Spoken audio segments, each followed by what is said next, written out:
কিছু মা আছেন যারা সবসময় তাদের সন্তান নিয়ে সচেতন, তারা নিয়মিত স্কুলে আসা যাওয়া করেন, সংসারের কাজ নষ্ট করেও স্কুলে সময় দেন। আর কিছু মা আছেন যে স্কুলে সন্তানকে ভর্তি করে দিয়েছেন, দায়িত্ব শেষ।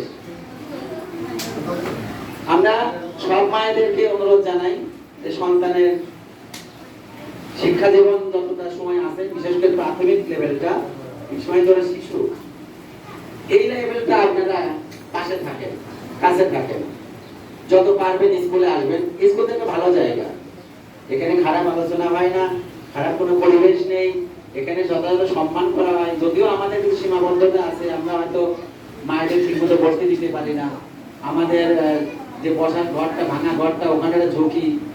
আমরা একটা অভিভাবকদের জন্য একটা শেড তৈরি করব, আমাদের পরবর্তী প্ল্যানে আছে।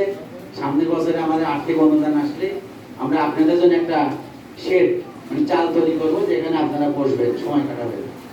আর আমাদের অনেক কষ্ট হয়, স্কুলে আসেন অনেক কষ্ট হয়, যেখানে সেখানে বসা লাগে। অনেকে দেখতে বসেন, রোদে বসেন, পতাকাকে দিতে বসেন, শহীদ মিনারে বসেন, অনেকে বসেন না, সারাক্ষণ দাঁড়িয়ে থাকেন।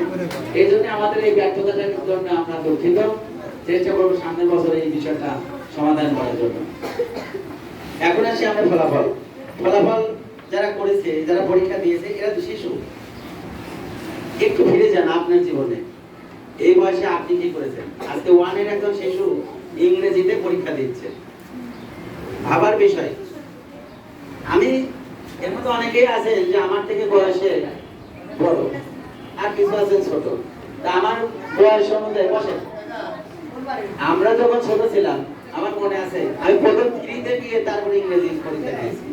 আমাদের আগে দুটো বই ছিল, বাংলা আর গণিত, 1 আর 2। 3-তে গিয়ে ইংরেজি বই।